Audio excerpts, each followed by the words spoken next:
तिरंगे से शुरू हुए थे, भारत माता पे आए, जनगण मन पे आए, वंदे मातरम पे आए, अब अशोक स्तंभ पे आ गए। इंडिया में रहते ही क्यों है? अगर अशोक स्तंभ पसंद नहीं तो जाएं पाकिस्तान, जाए ना अफगानिस्तान, बहुत मुस्लिम कंट्री है।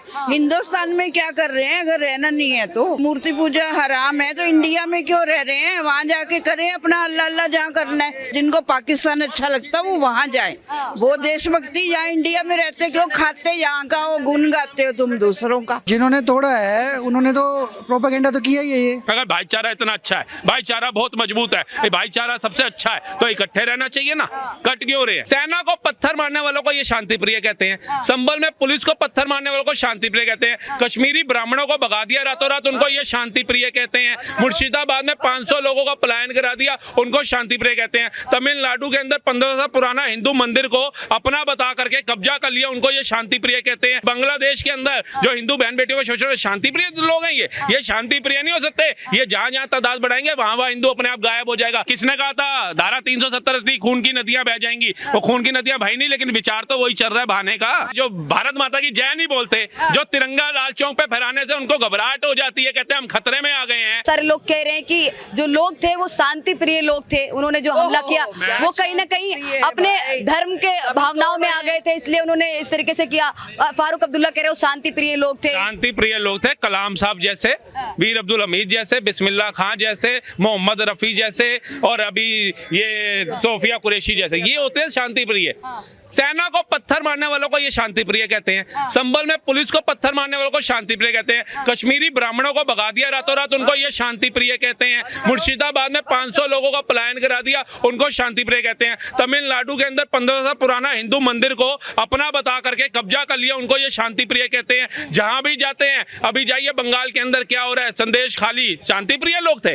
बांग्लादेश के अंदर जो हिंदू बहन बेटियों को शोषण, शांति प्रिय लोग हैं ये शांति प्रिय नहीं हो सकते। ये जहां जहां तादाद बढ़ाएंगे वहां हिंदू अपने आप गायब हो जाएगा। और ये भाई साहब जो अभी कंठमाला डाल के बैठे हैं, इनको शुक्र करना चाहिए राधा रानी का, कृष्ण जी का और श्री जी का, कि ये ऐसे इलाके में रह रहे हैं जिनके इर्द गिर्द अलग समुदाय के लोगों की तादाद ज्यादा नहीं है, नहीं तो इनको राधा राधा के नाम जपने के अलावा अल्लाह अल्लाह का नाम जपना पड़ेगा।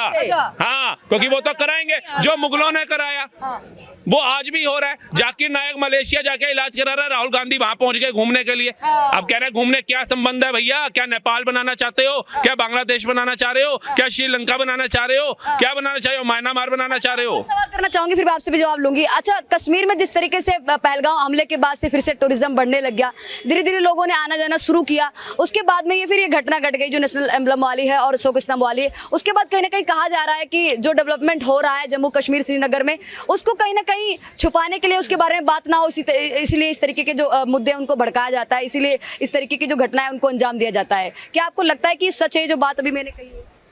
नहीं, ये ठीक है। जो लोग विकास को पसंद नहीं करते वो ऐसा काम करते भी हैं। अब एक बात देखिए, जिन्होंने ये काम किया और जिन्होंने उस स्तंभ को तोड़ा, तो उनसे इस अचीवमेंट क्या हुआ? अचीवमेंट तो कुछ नहीं हुआ।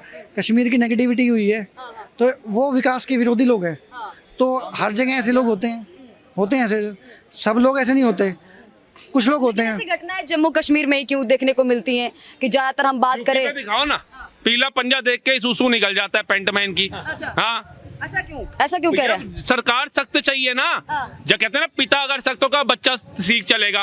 पिता ही अगर नॉर्मल रहेगा, ज्यादा उसको अपना कहेगा यार तू मेरा बेटा नहीं, तू मेरा दोस्त है, आप पैक मेरे साथ लगा, तो वो फिर बेटा बाप के वो सिर के ऊपर से ही चढ़ के जाएगा। मतलब उमर अब्दुल्ला की सरकार और शासन प्रशासन पे आप सवाल खड़ा और किस पे करूं? किसने कहा था धारा 370 खून की नदियां बह जाएंगी? वो खून की नदियां बह नहीं, लेकिन विचार तो वही चल रहा है बहाने का। एक तरह से बहाने। पहलगांव जो हुआ ऐसे हो गया, तो भाई प्रधानमंत्री क्या कर रहे थे, गृह मंत्री क्या कर रहे थे? अरे वो अब्दुल्ला को किस लिए चुना है तुमने? है अभी पंजाब में बाढ़ आई हुई है, गुरु सिख सेवा कर रहे हैं, वहां जाके देखो आर्मी लगी हुई है, लेकिन जो भगवंत मान को चुना, सीएम किस लिए चुना भाई? पंजाब छोड़िए, हिमाचल में सुक्खू की सरकार, वो वोट अधिकार यात्रा में जुड़ा हुआ है। अरे भैया, सीएम किस लिए चुनते हैं? सीएम इसलिए चुनते हैं कि वो हमारे राज्य का विकास करेगा। अगर पीएम ही सब जगह चाहिए तो फिर जैसे बाहर की कंट्रियों में एक ही राष्ट्रपति होता है, कर दो फिर। अच्छा, एक और सवाल है जो मैंने भी सोशल मीडिया पे देखा, तो लोग कह रहे थे कि नेशनल एम्बलम को तोड़ दिया, वो अपने धर्म के लिए तोड़ दिया, इससे देशभक्ति का क्या लेना देना है? और मैडम यार जो भारत माता की जय नहीं बोलते, जो तिरंगा लाल चौक पे फहराने से उनको घबराहट हो जाती है, कहते हैं हम खतरे में आ गए हैं, वो कहते हैं हम वंदे मातरम नहीं गाएंगे, हम जनगण मन नहीं गाएंगे, हैं वो हर भारत की संस्कृति चीज जो होगी उसका अपमान करेंगे, फिर कहेंगे हम संविधान को मानते हैं। बस संविधान की किताब के पहले गत्ते के ऊपर भी अशोक स्तंभ है। सर आखिरी सवाल आपसे, जो अभी सर से मैंने सवाल किया, क्या ये जो अशोक स्तंभ को तोड़ा गया इससे देशभक्ति का भी सवाल खड़ा होता है? क्योंकि कई सारे लोग कह रहे हैं देशभक्ति नहीं, इसलिए इस तरीके से है जो घटनाएं कर देते हैं, कभी तिरंगे को फाड़ देते हैं, कभी अशोक स्तंभ को क्षति पहुंचा देते हैं, या फिर कभी राष्ट्रगान का भी अपमान कर देते हैं। तो क्या कहना चाहेंगे, इससे देशभक्ति क्या कहते हैं प्रूव होती है, इससे देशभक्ति जाहिर होती है? तोड़ने वालों की या विरोध करने वालों किसकी? तोड़ने वालों की। सर कैसी बात करें, जिन्होंने अशोक स्तंभ तोड़ा? जिन्होंने तोड़ा है उन्होंने तो प्रोपेगेंडा तो किया ही है, ये तो देशभक्ति वाली बात तो है नहीं उनमें। अगर देशभक्ति वाली बात होती तो नहीं तोड़ते। तो अच्छे सच्चे सड़क पे क्यों नहीं है विरोध में? अच्छे सच्चे मुसलमान क्यों नहीं है सड़क पे? कि उन्होंने गलत किया हमारे भाइयों ने, उसको नहीं तोड़ना चाहिए था। सड़क पे नहीं, जंतर मंतर वैसे भर देते हो तुम लोग। आज जब देश के स्तंभ के लिए आवाज उठानी है तो जंतर मंतर तो ऐसे सूना पड़ा है जैसे समझो प्रतिबंध लग गया हो वहां आवाज उठाने का। वहाँ जेनोसाइड थोड़ी ना हुआ है, जैसे कि क्या कहते हैं बात करें, जैसे हम बात करें गाजा और फिलिस्तीन में जेनोसाइड होता है, वो तो सिर्फ एक मुद्दा था जिसको मैडम चूंटी मारने से इंसान शुरू करता है। जब आप यहीं पे नहीं रोकोगे ना तो वो हाथ कब आपके गाल पे आ जाएगा आपको पता नहीं चलेगा। तिरंगे से शुरू हुए थे, भारत माता पे आए, जनगण मन पे आए, वंदे मातरम पे आए, अब अशोक स्तंभ पे आ गए। तो इनका उद्देश्य यही है कि ये हिंदुस्तान हमारा है, हमारे बाप दादाओं का है, इस पे राज हमारा होगा, ये सबको भगाओ यहाँ से, और ये सच्चाई है। और मैं आपको बताऊं, आपको क्या लगता है जो अफगानिस्तान के अंदर उसमें रहते थे लोग, जब उनको बोला होगा भाई ये कब्जा कर लेंगे, वो हंसते होंगे जैसे कुछ लोग हंसते हैं। जब बोला होगा ना पाकिस्तान छोड़ के जाना होगा बुजुर्गों को, हमारे कब्जा हो जाएगा मुस्लिम लीग का, तो हमारे बुजुर्ग हंसते होंगे, हैं कुछ नहीं होता, बापू बैठे तो बेवकूफ लोग हैं, इनका तो काम ही है राजनीति करना। जब कश्मीर के अंदर ये बातें हो रही होंगी ना, भैया ये तो दंगे वाले फैल रहे हैं, वो भी हंसते होंगे कुछ नहीं हो रहा यार, हमारे घर में रोटी खाते हैं बैठ के, एक ही थाली में खाते हैं, त्योहार मनाते हैं। नहीं हुआ ना, अभी भी जैसे आप डिबेट ले रहे हैं, मैं आसपास देख रहा हूँ कई लोग हंस रहे हैं। इनको ये नहीं पता कि जब इनके घर में ये आग पहुंचेगी ना तो ये सोचेंगे पहले बच्चे को बचाना है या बूढ़ी माँ को बचाना है, बीवी को बचाना है या बाप को बचाना है। इनको दरवाजे नजर नहीं आएंगे, ये काली सच्चाई है। ऐसे तो ना अफगानिस्तान से पाकिस्तान, पाकिस्तान से भारत, भारत के भी अभिनंदन जो है करते जा रहे हैं। क्यों कट रहे हैं? अगर भाईचारा इतना अच्छा है, भाईचारा बहुत मजबूत है, ये भाईचारा सबसे अच्छा है, तो इकट्ठे रहना चाहिए ना। कट क्यों रहे हैं? नहीं कटना चाहिए ना। क्यों मुर्शिदाबाद से गए लोग? आप एक बार बने ना। शुभ नाम क्या हुआ मैम आपका? सीमा टंडन। कहाँ से है मैम आप? मैं नोएडा से मंदिर आई थी माथा टेकने, हनुमान मंदिर में। मंदिर आई थी। मैम आप क्या कहना चाहेंगी, अशोक स्तंभ को इस तरीके से क्षति पहुंचाना, वो भी श्रीनगर में हजरत बल दरगाह में लगा हुआ था, उस पे कहा कि क्या कहते हैं दरगाह के अंदर ये बर्दाश्त नहीं किया जाएगा कि अशोक स्तंभ का 4 शेर वाला जो है वो उसको यहाँ रहते ही क्यों है, इंडिया में रहते ही क्यों है? अगर अशोक स्तंभ पसंद नहीं तो जाए पाकिस्तान जाए ना, अफगानिस्तान बहुत मुस्लिम कंट्री है, हिंदुस्तान में क्या कर रहे हैं? अगर रहना नहीं है तो फिर उनकी अशोक स्तंभ वाली चीजें क्यों यूज करते हैं? इंडियन करेंसी को यूज करते हैं, वो तो हर चीज पे मिलेगा इनको। तो फिर धार्मिक धर्म, हमारा जो धर्म है, हमारे जो धर्म में मूर्ति पूजन हराम है, वहाँ पे लगा दिया। बताइए दरगाह के अंदर ना, यहाँ पे मूर्ति पूजा हराम है तो इंडिया में क्यों रह रहे हैं? वहाँ जाके करें अपना, अल्लाह अल्लाह जहाँ करना है, यहाँ पे क्यों कर रहे हैं? अगर इंडिया इतना ही पसंद नहीं, भारत हमारा तो भारत है, भरत है, और हमारा अशोक का सम्राट हुए हैं यहाँ पे, जिनके नाम से ये हमारा स्तंभ है। तो भारत में रहे ही मत। अगर उनको इतना ही परेशानी है तो जाओ, छोड़ो, लीव। इससे देशभक्ति थोड़ी ना प्रूव होती है, इससे देशभक्ति थोड़ी ना साबित होती है। हम तो कहते नहीं देशभक्ति दिखाओ, हम तो कहते नहीं, हमें जरूरत ही नहीं है। अपनी देशभक्ति जहाँ दिखानी दिखाओ, जिनको पाकिस्तान अच्छा लगता वो वहाँ जाए। वो देशभक्ति यहाँ इंडिया में रहते क्यों खाते यहाँ का, वो गुन गाते हो तुम दूसरों का क्यों? आपको लगता है कि जम्मू कश्मीर और श्रीनगर में पाकिस्तानी प्रेमी रहते हैं? क्योंकि लोग कह रहे हैं कि भारत आगे बढ़ चुका है, हाँ भारत आगे बढ़ चुका है, लोग आगे बढ़ चुके हैं, भारत के प्रति प्रेम देखने को मिलता है जम्मू कश्मीर और श्रीनगर के लोगों का।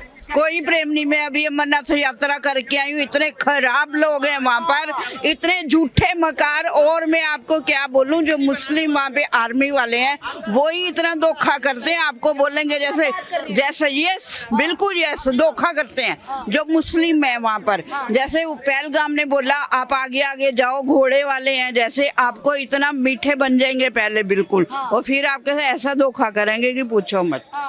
हमारे से उन्होंने इतने चार्जेस लिए घोड़ों वाले, इसमें चॉपर नहीं था, तो उन्होंने इतने ज्यादा चार्जेस लिए। पहले बोलेंगे इतना, बोला 1000 1500, उसके बाद 3000, ऐसे लोग हैं। हजरत बल दरगाह जब टूटी, मतलब दरगाह में जब अशोक स्तंभ को तोड़ा गया, इस तरीके से उसके प्रतीक को तोड़ा गया, तो एक महिला थी जो रो रही थी, कह रही थी कि हम इस्लाम का अपमान बर्दाश्त नहीं करेंगे, हम अल्लाह के लिए मर जाएंगे, कट जाएंगे, तमाम चीज़ें इस तरीके से बोली। जबकि लोग कह रहे हैं कि ये अल्लाह का अपमान नहीं है, ये पैगंबर मोहम्मद का अपमान नहीं है, लेकिन ये देश के प्रति एक सम्मान का एक जो चिन्ह है, उसका तुमने जिस तरीके से उसको तोड़ा है, तो कहीं ना कहीं उसके प्रति विरोध जताया जा रहा है। लेकिन वो कह रहे हैं कि नहीं, ये हमारे इस्लाम पे क्या कहते हैं खतरा है, और इस तरीके से हम ये खतरा है, ये तो देश की, वैसे कहते हैं भारत है, हम सब इकट्ठे रहते हैं, तो किस लिए खतरा है? अगर देशभक्ति नहीं है तो फिर आपके अल्लाह भी क्या करेंगे? देशभक्ति तो होनी चाहिए। आप जहाँ खाते हो उसका, उस चीज का आपको गुणगान तो गाना चाहिए। इस धरती माँ का आप खाना खा रहे हो, आप यहाँ रह रहे हो, तो आप उसी का ही अपमान कर रहे हो। भारत का, हमारे का अपमान करते हो। जय माता नहीं बोल सकते, जय भारत नहीं बोल सकते, मत रहो जहाँ, इंडिया में मत रहो। मैम, आपको लगता है कि अभी भी जम्मू कश्मीर के लोग हैं वो भारत के साथ में जुड़ के रहना नहीं चाहते हैं, वो भी अलग थलग रहना चाहते हैं, वो भी पाकिस्तान के साथ में जाना चाहते हैं? आपको बता रही हूँ, आपको वो नहीं चाहते। जो खुद अपने लिए उनका बहुत प्रेम है, कश्मीर के लोगों का, जो वहाँ के लोग हैं, लेकिन जो टूरिस्ट जाता है उनके लिए कोई उनका प्रेम नहीं है, ये चीज है। तो आपको लगता है कि थोड़ा थोड़ा जब डेवलपमेंट हो रहा है, टूरिज्म फिर से बढ़ रहा है पहलगांव हमले के बाद से, तो लग रहा है कहीं ना कहीं थोड़ा सा है जो इंडिया के प्रति लोगों में प्रेम देखने को मिलेगा, क्योंकि बहुत सारे लोग हैं जो अभी भी जाना चाहते हैं पीओके में। अब हम कोई डर के गए हैं? हम गए हैं ना, कर लो जो करना है, हम तो जाएंगे। हम लास्ट ईयर भी गए, अब भी गए हैं, वैष्णो देवी भी जाते हैं। जिसको जो करना कर लो, जो भगवान के भक्त हैं भोले बाबा के, उनको कोई डर नहीं है, और ऐसे लोगों को ही सजा मिलती है। वो कोई एक आधा इनसे डरने वाला नहीं है, जिसको जाना उसको जाना ही जाना है। जनता की राय और बाकी आप लोग क्या सोच विचार रखते हैं इस मुद्दे को लेकर, आप हमें कमेंट बॉक्स में बता सकते हैं। धन्यवाद।